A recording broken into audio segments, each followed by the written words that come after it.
Well, greetings from the largest democracy of the globe, and greetings from the doctors and the dermatologists who deal with the largest organ of the human body, that is skin, and we are dermatologists.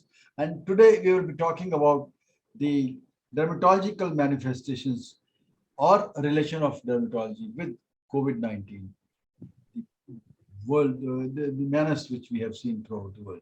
So, and we have got two most prominent doctors, dermatologists with us, Dr. Murali Dhar Rajgopalan, who is from Chennai, and Dr. Resham Vasani, who is from Mumbai.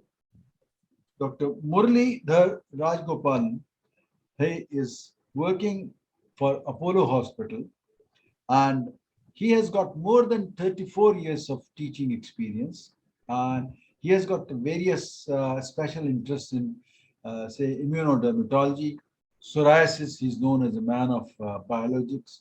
He has got the interest in bullous diseases, pediatric dermatology, and he has got more than 44 international and publications and 8 orations and 1 national oration and more than 250 invited lectures as faculty.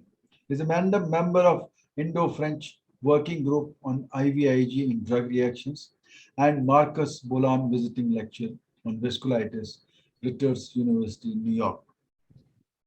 He is IPC Counselor for India in 2006 and member board of director of International Society of Atopic Dermatitis.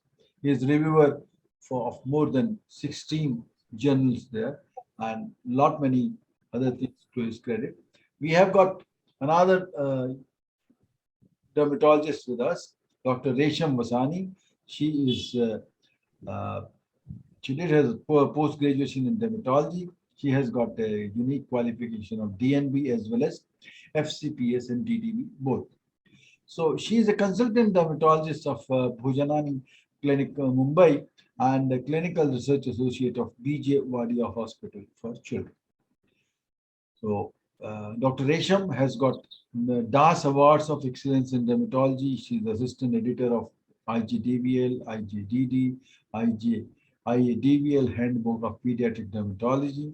She is an editorial board of IDOJ and IJPD, and she is a member of IADVL Academy from 2016 to 2017.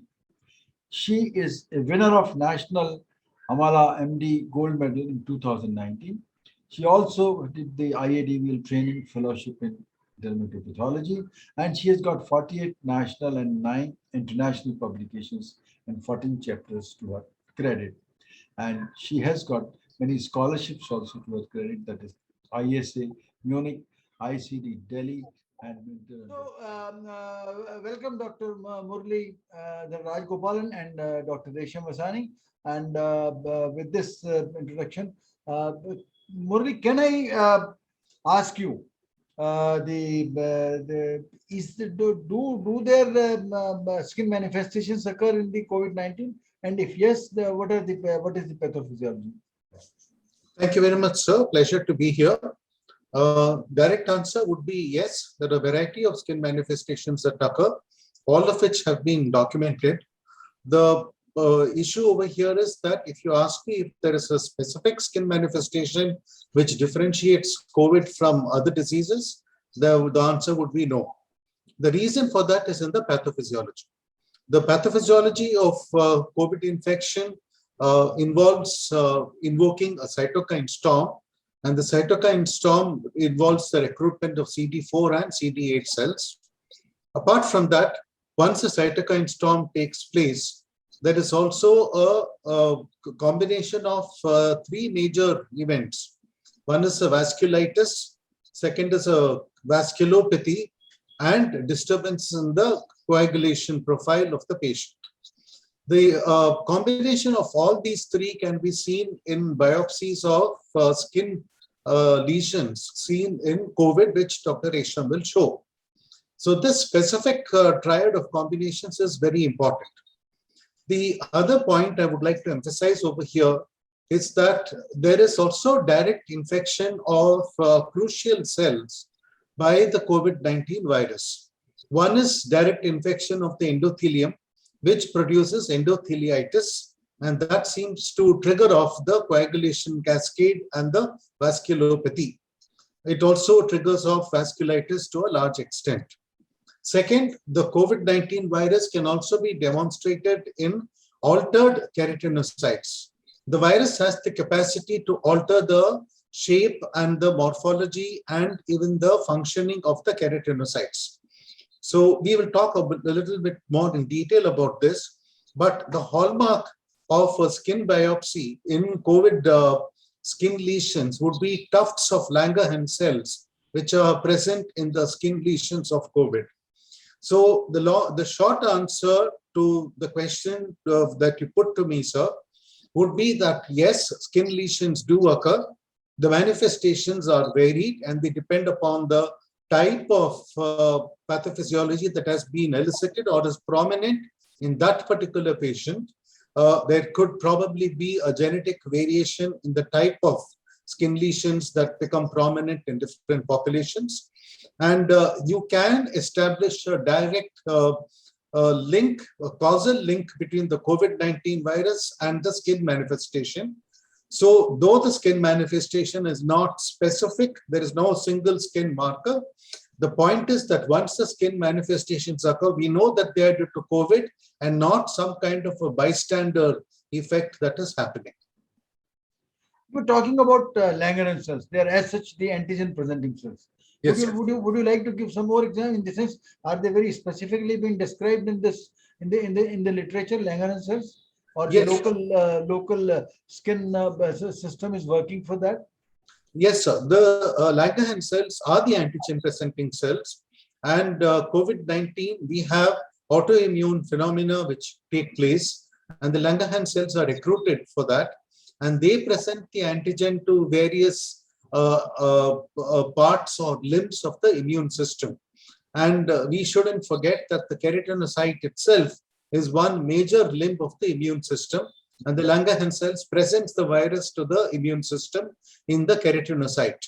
So there are tufts of these Langerhans cells which present the virus. So in the skin biopsy samples of, let us say, an exanthem, which Dr. Resham will show, you will find tufts of Langerhans cells in patients with COVID.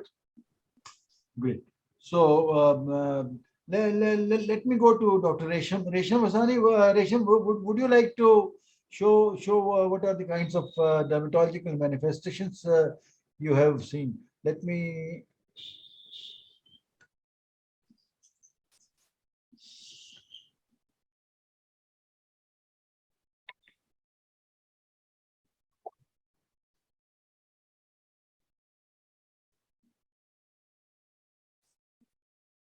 Can you make it on full, please? Yes, yes, sir.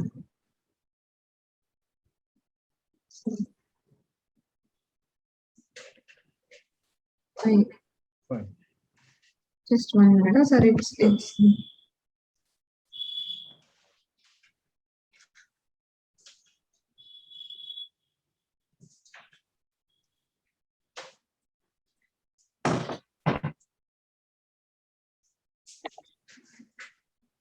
yeah. So is it visible now? Yes. Yes. Thank you so much, sir, for the kind invitation. So I'll be presenting a few cases of dermatological manifestations of COVID-19. So if we see the cutaneous manifestations of COVID-19, first let's discuss the ones which are caused by the virus itself. So they can be divided. Bit loud, please. Yes, sir. Yes, sir. So they can be divided as whether they are inflammatory or vasculopathic. The inflammatory lesions can be divided further as a group of confluent erythematous maculopapular or morbilliform lesions, urticarial lesions, vesicular or varicella-like lesions. And among the vasculopathic manifestations, we have pseudochilblains, livedo reticularis or livedo racemosa, vasculitis or purpuric lesions. So in that group of confluent erythematous lesions, the lesions can be morbilliform, that means measles-like. There can be PR-like or pityriasis rosea-like lesions. There can be erythema multiforme-like lesions, erythema elevatum diutinum like lesions or perifollicular lesions. So this is an example of a morbilliform eruption where we can see that it starts off as discrete macular and slightly elevated papular lesions, and then there is tendency towards coalescence. So this particular presentation is associated with an intermediate severity of COVID-19. Then this is an erythema multiforme like eruption, which is characterized by the presence of target lesions. So here we can appreciate the targets very well when we see that there is a central dusky erythema followed by a middle pale ring of edema, and then there is a peripheral flare of erythema. So this presentation usually occurs on the acral areas, but as we can see in the previous picture, the lesions were generalized and they were tending towards confluence. So this kind of cases, one needs to rule out any drug-induced cause before it can be labeled because of the virus. Then there are pityriasis rosea-like eruptions, which starts off as a erythematous papule, which becomes annular. There is central clearing and there is peripheral colorate scale, which is very classically present. And this patient was seen post-asymptomatic COVID-19 a week later. Then there can be erythema elevatum diutinum-like lesions, where the lesions are mainly erythematous papular lesions on the dorsa of the hands. Then there can be perifollicular lesions. So what we need to know about the maculopapular eruptions are that usually they occur after the symptoms of COVID. It can occur because of the hematogenous spreading of the virus through the cutaneous vascular system, as well as the immunological reaction to the viral particles. There is usually a generalized, symmetrical, and kind of a centrifugal progression, can be associated with pruritus. On histopathology, vascular damage is something that's very prominently seen, and this is associated with intermediate severity of COVID-19. Going on to the urticarial eruptions, here the urticarial eruption will usually not be responsive to the conventional doses of antihistamines. The eruption is going to occur either prior or it can occur with the symptoms of COVID-19. Sometimes there may not be any symptoms of COVID-19, but a CBC may show the presence of lymphopenia. If we see clustering of urticarial eruptions in a family, that is something that should give us a clue that it is COVID-associated urticaria. Another presentation is urticarial vasculitis, where the lesions of urticaria will persist beyond 24 hours. The symptoms will be pain and burning in addition to itching, and there can be associated edema of the extremities as well as systemic symptoms. So in such cases, a biopsy is very helpful to confirm the diagnosis, which would show the presence of vasculitis involving the small vessels of the superficial and mid-dermis. And the patient, of course, in addition to the antihistamine, would need an anti-neutrophilic agent like, say, dapsone or colchicine. And of course, in many cases, these presentations, they resolve once the COVID-19 subsides. So what we need to know about urticaria and COVID-19 is that the incidence is usually 19%. There can be acral generalized presentations as well. They can occur with or without angioedema. The lesions can occur before or after COVID symptoms. And this is maybe reflecting the cutaneous expression of the ACE2 by direct stimulation of the mast cell degranulation and complement activation. On biopsy, we do see vacuolar interface dermatitis with necrotic keratinocytes, and this presentation is also associated with intermediate severity of COVID. Now, vesicular eruptions have been reported which look like varicella, but they differ from varicella by the fact that they are not in varying stages of evolution like we see in varicella, and the lesions can be characteristically very itchy. This may happen because of a reactivation of the herpes viruses and not directly because of COVID. Then going on to vasculopathic manifestations, pseudochilblains is a presentation that we see in a younger age group, and this is typically going to happen in the late stages of COVID. It presents as erythematous, violaceous or purpuric patches and swellings with involvement of the periungual and the subungual skin. This not only involves the toes, but also can involve the fingers. And most of the times the PCR is negative, possibly because this presentation is late into COVID. Also, sometimes the antibodies come out to be negative. This can happen because of a heightened response of interferons. Then going on to livedo reticularis. This is a regular lace-like network of non-fixed dusky patches forming complete rings surrounding a pale center. So this has been attributable to the vasodilatation caused by the SARS-CoV-2 infection of the endothelial cells or the vessel-associated smooth muscle cells. This has been associated with intermediate severity of COVID-19, while livedo racemosa, which is non-symmetric, localized, and unilateral with an irregular network of broken rings, is associated with a greater severity of COVID-19. Then there are purpuric eruptions, which can suggest vasculitis. Also, there have been other representations like palmoplantar dysesthesia, where the patient experiences intense pain and burning sensation over the acral areas. And this resolves with the symptoms of COVID, and that gives rise to acral peeling. So this is a table which shows us the severity of COVID-19 and its correlation with the dermatological manifestations. So here we see that pernio is associated with lower severity of COVID-19 and sometimes even asymptomatic COVID. Vesicular urticarial maculopapular eruptions, they are associated with intermediate severity, which may not require hospitalization. While vasculitic lesions, livedo racemosa, retiform purpura, these are the skin manifestations which we usually see in the ICU setting in severe COVID. Going on to oral manifestations, they have been very non-specific, just like erythema over the tongue, erythema over the hard palate, few ulcerations at the angle of the mouth. Whether these are directly due to COVID or because of reactivation of other viruses or drugs or confinement is something that is unclear, but these have been reported in patients having active COVID. There are nail manifestations reported like the transverse red half moon nail sign.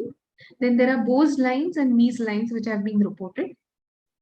Then herpes reactivation in the form of herpes orolabialis, herpes simplex, or even herpes genitalis that has been reported during active COVID. And the reactivation is possibly in relation to the lymphopenia. There can be multiple cases of reactivation of herpes zoster that we encounter, which can be complicated. Like in this patient, there was Ramsay-Hunt syndrome. Even pediatric herpes zoster is something that we more commonly seen with COVID. Then this is another intriguing syndrome, that is MIS-C, that is multi-system inflammatory syndrome in children, which looks like Kawasaki. There is non-purulent conjunctivitis, polymorphic rash, mucosal changes with swollen extremities. The way it differentiates from the regular Kawasaki that we know is that there is a significant older age of onset. It is more frequent with gastrointestinal and respiratory manifestations. Coronary involvement is more in Kawasaki versus Kawa COVID, and COVID positivity is seen only in 75.5% cases, but the risk of ICU admission is definitely higher in Kawa COVID. Then we also see relapses or new onset autoimmune disorders like alopecia areata. Like in this case, a relapse of alopecia areata occurred post-acute COVID with appearance of Mies lines on the nails. Then this was a patient who presented with oral lichen planus bullous presentation for the first time again in the post-COVID phase. This is urticaria, which first presented and it was very difficult to control with the regular doses of antihistamines. This was again post-COVID.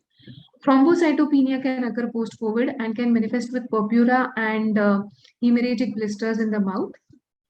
Further, these kind of ecchymotic patches can be a manifestation of post-COVID thrombocytopenia.